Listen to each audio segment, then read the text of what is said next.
Welcome to United Jews channel. Should we talk about our general impressions of the article first, like what we read, what we agreed with, what we didn't? Sure. You can go ahead and start. Okay. Personally, I thought it was kind of interesting how the article started off, because I thought that it was going to first kind of take the side of the woke movement, but then it kind of didn't. And then the rest of the article just pointed out what it thought, or the authors pointed out what they thought was kind of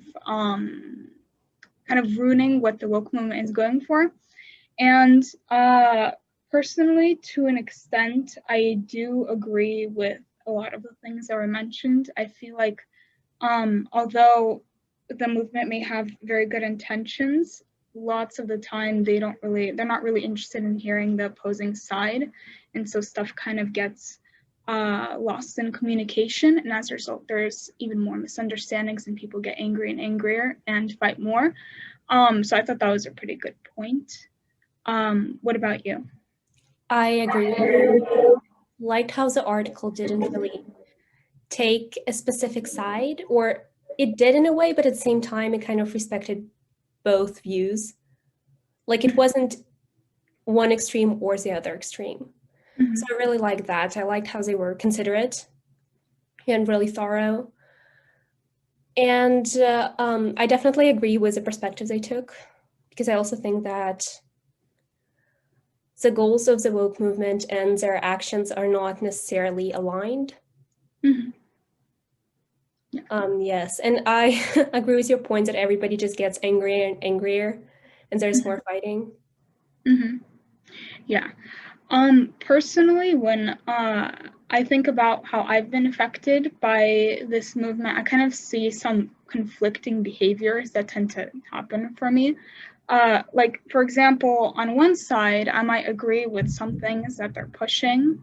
But on the other side, a lot of the time, I find myself agreeing not necessarily because I actually believe these things, but because I'm scared that if I don't wholeheartedly agree with what is being said, I'll just kind of, people won't want to talk to me, or they'll kind of label me as somebody who's like not a good person, even though that's not exactly true. I just don't always agree completely with what is being said, because my opinions tend to be kind of in the middle most of the time. And that seems to be a major problem for a lot of people who are participating in the movement. They don't really like it when opinions are kind of in the middle. They like people to be a lot more passionate about what they think. So it's kind of been a little bit disturbing for me that I'm kind of going through this back and forth tug of war kind of thing. Yeah, I don't know if you've noticed that in yourself. That's just what's been going on for me. Yeah, I agree. I think there's a lot of social pressure involved with the movement. It's like they're kind of forcing you to choose a side, and sometimes you don't want to choose a side. Because sometimes you're not necessarily on the woke side, but at the same time, you're not necessarily on the other side. And it, like, both sides are trying to pull you over, but at the same time, it's like, why isn't there a middle camp where people can feel safe and comfortable expressing their beliefs without being attacked by either side? Yeah, I definitely agree with that. And it's really frustrating when you're trying to have a civilized discussion with somebody and they start getting upset. I totally agree. Yeah, that's kind of why I've started avoiding them now, because of that, because a lot of people, they want you to choose a side, and sometimes you can't really do that. What else was I gonna say? Oh, I also wanted to point out, I also support your point about social pressure, because, for example, on social media, especially, like, all I see a lot of the time is usually like the same people. All they'll post on their stories, for example, is like all those things, like, okay, like, you can be an activist here, or you can help out like this, or donate money to this. And because I like to sometimes, if I see something helpful, I like to also put it on my story. And there's often this kind of conflict, like, am I putting this because am I sharing this because I do think it's helpful, or am I sharing this because I feel like I have a duty to share it, you know what I mean? And it gets kind of uncomfortable because I get stuck between these two, and sometimes I'm not really sure what decision is the best one. And I fear that if I don't share it, again, I'll be kind of labeled as somebody who's not really doing the part, even though I don't necessarily always have to do a certain part and choose a side. So that's something else I've noticed recently, especially with the pandemic. It's gotten a lot bigger now that people have more free time.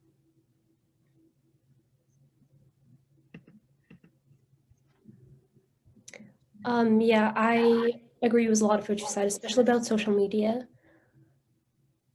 And generally, this past year has been kind of crazy. So it's like a lot of those extremes really came out.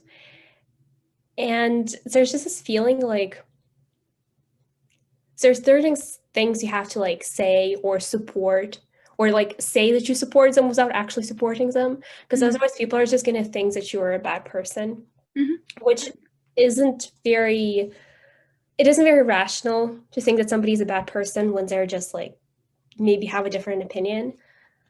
But at the same time, it's a very restricting environment. Like sometimes even in school discussions, I find myself just being afraid to say what I want to say, what my true opinion is, because I'm like thinking, oh my God, they're going to take it wrong and they're going to think that I'm a bad person, which isn't, I mean, it's kind of ruining our democracy and just generally the feelings that you have the freedom to express yourself. Yeah, I definitely agree with that as well. I feel like with a lot of, I've noticed that too, actually. A lot of, I think this kind of ties in with what you're saying. A lot of these discussions, they tend to be very one-sided because it's kind of like a discussion where everyone's repeating the same thing over and over. Because at least where I live, a lot of people share very similar beliefs. Because we're kind of like not a very big community. We kind of have like our own bubble that we live in, and I don't live in a big city, so there's that.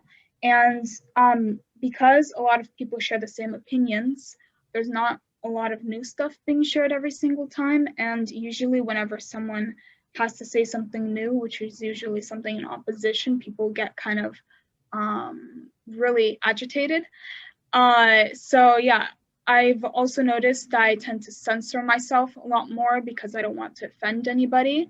Because like you, I also believe that I might be taken the wrong way, even though I might not mean it the way that it is taken. And yeah, I've seen that happen a lot too. There's also this thing that I've noticed, like I think I did mention this before, but people expect you to be very passionate with your opinions. And when you were talking, what you said reminded me of something that happened to a friend of mine. She didn't share enough on her story. She wasn't like sharing like all these like activist posts or anything. And she mentioned that people were starting to come after her for not sharing stuff, even though she was like donating to organizations and stuff. She just wasn't being public about it, and so people were getting upset at her for it. And yeah, that made me really uncomfortable. That's something that I remembered happened a couple months ago. I thought it was relevant. Yeah. Yeah, I haven't had something like that happen to me personally, mostly because I tend to stay away from social media. But I think you had a very good point about how there's this like feelings that you have to censor yourself. And I get a lot of that, but at the same time, I'm a little bit angry at myself every single time that I just keep my mouth shut. Because I feel like there are a lot of people who are also censoring themselves a little bit because everybody else is. So I feel like if one person just says something, maybe other people will be more honest about their opinions too. And it will be less about conforming and more about actually expressing yourself. That's a very good point. I was thinking about that earlier too, because I feel like sometimes I just sit there and think like, wow, how many people are actually reposting this stuff or saying this stuff because they actually want to? And I think that your point has a lot of validity. A lot of people probably really do kind of keep their mouths shut a lot. I highly doubt that so many people have such charged opinions. So yeah, well, I feel like that would be a bit difficult though, to kind of open up a discussion like that, which is part of the reason why I haven't done it, because it would take kind of knowing for sure that there are people who are taking part in the discussion that or knowing for sure that there are people participating in the discussion that you can trust that will back you up if you do say something that they agree with. So that's kind of part of the reason why I've never done that. Yeah, that's just what I've been considering a little bit. Yeah. I agree with you. It's very difficult, especially if you don't really know the people who are in the group. And it's definitely the case with social media, because most of the people that follow you and that you follow, you don't really know all that well. So it's kind of that situation where you really don't know what's going to happen. But with school discussions, I found that being online is kind of easier because they aren't really there, like physically with you in the room. So you feel a little bit more safe, I guess. Like they aren't going to glare at you. They aren't going to start screaming immediately because everybody's muted. And you can like at least say the full things that you want to say before somebody else jumps in. But I actually had one discussion that had some very charged opinions in it. And it was about gun control. So it was a lot of people who were just like screaming incoherent things about like banning guns, but they weren't actually explaining why. Like they were just repeating the same thing over and over and over again without actually giving any reasons. So I jumped in with like a little bit of history of the Second Amendment, and that it's not like a self-defense thing. It's a defense against oh my God, against government control. And then like another person jumped in and they're like, oh, actually, I've heard that, and etc. And they brought up a real case.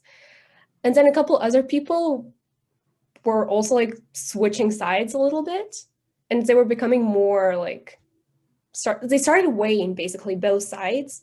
And it was very good to see that people are actually like considering things now before saying something specific and really choosing a side without knowing what they're really talking about.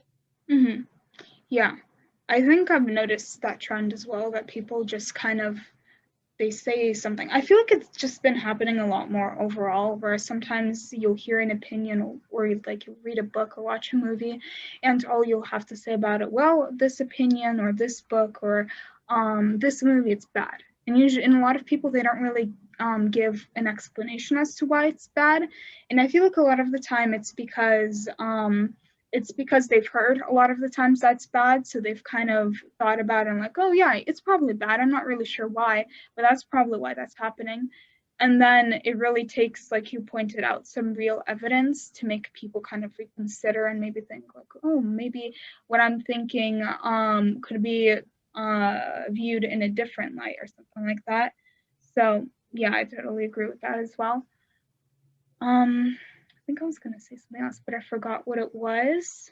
I think. Yeah, just if you have anything else to say while I think, go ahead. I think that with the age of social media and the 24 news cycle, and just the fact that there's so much information all around us all the time, and a lot of it's very contradictory, it's very easy to feel like you kind of know everything, understand everything perfectly, when in reality, like most people don't even know half the story. So it's like very easy to say, oh, I choose this side, and because this side thinks this is this, I'm going to think this is this too. But then in reality, it's kind of just following a specific doctrine. It's not your own thinking, and it's well, what I'm trying to say is it's really easy to fall into the trap of thinking that you understand something, when in reality, it's very difficult to get a full grasp of things because there's just so much information out there, and not all of it is true, and all of it is tinted with perspectives. So Mhm. Yeah, and there's also that, for example, for social media, like Instagram, like I know that, for example, if I like a couple of posts about, I don't know, Wuthering Heights, for example, I'm probably going to get a lot of Wuthering Heights posts later on, right? So if I, for example, like a lot of posts that are, I don't know, like pro Joe Biden, I might get a lot of posts like related to Joe Biden that portray him in a positive way later on. So basically what I'm trying to say is that it kind of like forms like this echo chamber that kind of fills you with like the same information over and over that supports the same viewpoint, and you never really get the other side of the story. So yeah, like you said, it does play into the whole I think I know everything because I've heard it from this, and this source, when in reality the internet tailors what it shows you based on your preferences. They show it. um, so yeah, I've noticed that as well. It's kind of hard to get the full story there. And there's also the whole thing with the conflicting information. Like something that's very frustrating for me is when I hear over and over like the phrase educate yourself, which I understand, but it's very frustrating to hear the phrase over and over when you don't even know where to start looking because you're not sure which information that you're receiving is the right information, right? So for me personally, I don't really like it when people repeat that over and over because it's really not that easy, right? You have to kind of look through sources, find something credible, something that you know will remain as unbiased as possible, um, and then kind of make your decision about what you think on the topic. So that's something that I think. Um, this has just been kind of sitting on my chest for a while, so I thought I'd mention it. Do you have anything to say about that, or? I definitely agree with you with the educate yourself thing. It's really not, it's not easy, and it's usually a phrase that is said by people who have chosen a side and they have like a very clear idea that I'm going to read this article by this, like by CNN or by Fox News, and it's going to have everything you need to know. But if you really want to get a more accurate perspective on things, it's not going to take just like one article written by like one specific group of people with a specific set of views. It's going to take a lot more than that. Yeah. And I feel like maybe a lot of what drives a lot of people's aggressiveness is the fear that if they look at the opposing side, they're going to find something that, one, they don't like, or two, might start changing their mind about what they think. Because I feel like a lot of the reason why people get so defensive is because both sides, not just one, is because they fear that they might have to all of a sudden just do a 180 on what they think. I know this from personal experience because that's sometimes, I know when I'm arguing with someone, a lot of the time I get very frustrated because I know they're right, but I also don't want to admit it. So I feel like that's something else that's causing a lot of aggressiveness and tension. And I feel like it would be very nice if we kind of like slowly got ourselves more used to accepting that sometimes the other side might not necessarily be totally correct, but it might have good points to share. That's something else that I was thinking. What do you think? I definitely agree with you. I also think that people like to stay in their comfort bubble where they know that everything works in a certain way and like the world is very black and white. And there's this, and it's good, and then there's that, and it's bad. But kind of admitting that somebody with an opposing perspective may have a good point, even if they're not completely correct in your opinion, it kind of shatters that very black and white view that people can find so comforting. Yeah. Something else that I've noticed, I've been kind of maybe engaging in media that relates to this kind of topic more, but I've noticed like I've heard a lot of people mention that this is really something that's going strong in America specifically, but that other countries, for example, aren't experiencing this. And this is not necessarily directly connected, but I visited Japan like 3 years ago for an exchange trip, and I engaged in the culture. It was very interesting. I never expected to learn so many things, and I did. And then I came back to America, and then here all of a sudden I get like all of this, like, oh, like, you can't do this, you can't do that. Like something that really killed me I think a couple of weeks ago. I stumbled across a post that mentioned that, oh, like you can't do this, you can't, for example, use profile pictures of Japanese characters or something like that, because it might, if you're not Japanese or something like that. And I thought about that, and then a couple of days later I stumbled across this video that kind of mentions how a lot of people are getting kind of flamed for things that like I remember there was this one person on Twitter, I saw a video about this, whose name was May, and someone came after them saying like, oh, why is your name May? We know you're not Japanese, you're probably just like some like this person or something like that. And a lot of people in the comments are kind of pointing out that, you know, I'm Japanese, honestly I don't care if you use Japanese name or Japanese profile picture or something like that. So people from Japan were saying this, and that really put for me into perspective how kind of not necessarily small, but how like this isn't like a widespread problem. This is just a problem that we're experiencing here. And when people are kind of looking over at us from like other countries, they might feel kind of confused, like what is going on? Because for them, it's not that big of an issue. It's just something that's happening here right now. So that's something that I was thinking about recently as well. Yeah, I think it's very difficult because it's a very diverse country. Like there are a lot of different people. And the thing is, no matter what you do, there's going to be someone out there who finds what you do offensive. It's like pretty much inevitable. So like, for instance, like you said, was a Japanese character pictures. And I know sometimes it happens with hairstyles, like when somebody gets a hairstyle that's traditionally from a different culture. Yeah. People, there's going to be somebody who's saying, oh my God, it's like cultural appropriation and you can't do that and that's not fair. And but at the same time, gosh, it's just hair. Yeah. I feel like there are going to be other people who are like, well, it's good because they're more like accepting of other cultures. Yeah, I feel like it's very thin ice, especially with like the whole thing with cultural appropriation, because I feel like behind what people are forgetting a lot of the time is the intent behind it. Like, sure, sometimes the intent is good, but the outcome isn't very good. But like you mentioned earlier, I feel like a lot of people look at things with like a black and white perspective, like, oh, if you wear this kind of clothes and you're this kind of person, you're making fun of like the group of people related to this kind of clothes or something like that. When in reality, a lot of the time, people just maybe they don't really maybe know much about the clothes, or sometimes they actually are very involved with the culture, but you're just making assumptions. So it's like it's like this whole complicated gray area that no one really knows how to navigate, and so people tend to get mad very easily. And yeah, I totally agree.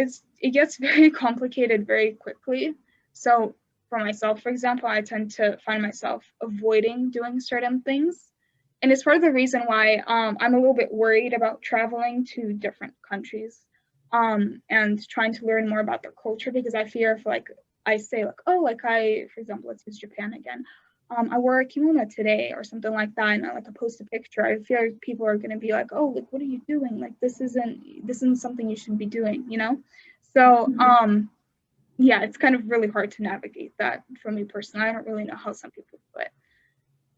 Yeah, I feel like a lot of attempts to like create more cultural and racial unity just end up creating more division. Yeah.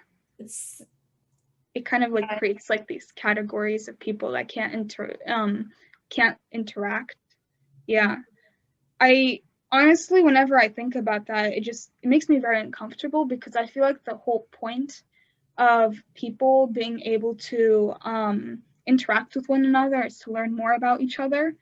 And when I see like all these people like doing like saying like, you can't do this, you can't do this, you can't do this, and maybe like if your friend said you can do this, it doesn't necessarily, like, that's a lot of the arguments that I hear being said. If your friend of this group said you can do this, that doesn't necessarily mean that you can do this, because they don't represent the majority, which is a good point.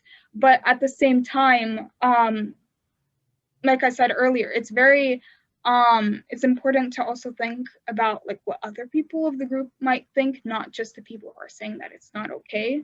And I think you should listen to the reasoning behind why it's okay. So coming from the people who are also part of the group and think that it's okay. Yeah. Yeah, I think that in a way, a problem in America, and I think one of the flaws of the woke movement is that they're trying to make, like, they're trying to get racial unity by making more divisions, Mm-hmm. which, Yeah. like, there's a lot of focus on like who you are and to like what minority you belong, and it's almost like the more minorities you have, the better person you are. Yeah, There's definitely. a little bit of that perspective, which is, I don't think it's really helping anyone, because it's just separating people more. And you know, like the whole judge people not by their skin color, but by the content of their character. Yeah. I think that people should not forget that, because that's a very good advice.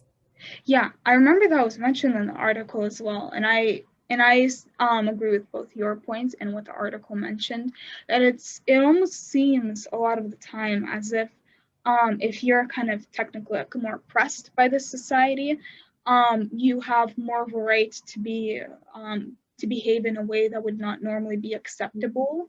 Like, I like to look at it this way, like it feels like certain people, like imagine you're in a classroom, right? It feels like certain people who I'm not judging everybody because of who they may be, but I'm just saying that sometimes it feels like some people push the opinion that if you're like let's use like the school example again, like if you're a more bullied student, that gives you the right to be more disruptive in class, for example, or like pick on other kids too, or something like that. And then everybody else just kind of has to sit quietly and take it because they're not the ones being bullied or something like that. And I feel like that creates a very big problem, and it's kind of a paradox, because like when you bully someone, you're gonna hurt someone, you're gonna hurt that person, and then that person might go and hurt someone else, and it's like this cycle that keeps spinning, getting more and more violent. So I feel like I mean, I know that a lot of people, not necessarily a lot of people, support this opinion. It's just an opinion I sometimes hear. So like, I don't really like when people say like, oh, if you're part of this and this group, it's okay for you to say these kinds of things, because it really isn't. You're still hurting somebody else. So yeah, I just feel like that perspective, while it may kind of make sense, it doesn't really, it causes more problems than it creates solutions. Yes, I agree with that. Yeah, I also think that it would be like more helpful if we started focusing on like the things that are like the things that bring us together and the things that we have in common, and not the things that make us different. So like, instead of focusing on like history and heritage and ancestry and culture, like try to focus on something that everybody has in common. Like, we live in America, we all live in America, so we can like focus more on that. We can focus on just the general experiences that everybody or most people have, regardless of their culture or race or ethnicity or whatever else it may be. But the problem is, like, right now people are really focusing on the differences and they're ignoring the similarities, and really I think that people are more similar than different. Yeah, I definitely, I agree with that as well. It is harder to kind of build connections when all you're doing is just saying, oh, I'm different from you, so there's no way we'll agree on this, or there's no way that you can in any way understand what I'm going through, or something like that. So yeah, I kind of noticed that a lot too. I do think it would be very complicated to build a more harmonious world when everyone is doing is just labeling themselves, and that's actually something that I find very frustrating. On one hand, I understand how it may feel kind of empowering to belong like to a certain named community, and I understand that because, for example, I know that when I'm like among people of the same nationality who I share nationality with, I feel a lot safer. I feel like I'm in a space where more people will listen to me, stuff like that. But at the same time, I don't really understand the point of kind of categorizing yourself, because I feel like you're kind of simplifying yourself out to be like this, like, okay, well, I'm this kind of person, this is my race, this is my sexuality, this is my gender. I feel like that's, like I just said, it really simplifies you out into a couple of categories, when in reality you're a more complex being than that, and there's a lot more to you, which is why I've kind of noticed myself when I think about like, for example, do I like this person? Does that make me X, or does this make me Y? I just find myself thinking like, you know what, it doesn't matter. What matters is that I'm just myself and I'm true to myself. I don't have to sit there and figure out what defines me exactly. I should just do whatever is best for me, Yes, that's a very good point about, every individual is an individual, first and foremost. And I also agree that being part of a group, it kind of gives you that safe feeling that you have like somebody like you. But at the same time, I think it's very restricting, I guess, because yes, it's a safe place, but also it's kind of like a shark cage. Like, yes, you're safe, but at the same time, you can't do anything really. You're limited by what defines, well, not what defines you specifically, but it's the things that you choose to define yourself. Yeah, totally. I feel like, and like you mentioned earlier, it's very easy to get lost in that comfort and think like, oh, okay, I'm safe here. There's no need to move. There's like, I found my safe place. There's no need to branch out. There's no need to look at what other people look at, like other groups of people like think about this or that way, because what matters is that I'm okay. And I feel like a lot of this might come from because, okay, this might be a bit of a stretch, but I feel like a lot of people, they actually feel very insecure. And so when they look for these safe places and they find people who think like them, they like latch onto it really hard because they feel understood and supported. Because I know personally that that's part of the reason why I sometimes get like so attached to certain perspectives or something like that, because I feel like there are other people who have my back, and that makes me feel better. When I feel kind of like defenseless in the face of like, other challenges or whatever. So I feel like that might come from that as well. And I feel like that's something that, a feeling that a lot of us understand. So I feel like we should do our best to kind of be more understanding of each other, since especially like during our teenage years, everyone is just kind of very self-conscious. So instead of using that to kind of, put somebody down, I feel like, as cheesy as it may sound, I feel like it might be better to kind of remind ourselves that that's how a lot of people feel, and instead try to be more understanding of how they might think. Yeah, I definitely agree with what you said. I also feel like, and this is not like exclusive to the woke movement, but it's something that a lot of people often point out. It's how a lot of it is just people who are unhappy with something about themselves and they're insecure. And instead of like trying to combat that and accept themselves and flourish, they choose to make themselves into victims and ask for pity. I don't think that's like everybody associated with the movement, but at the same time, it's definitely a bit of a trend.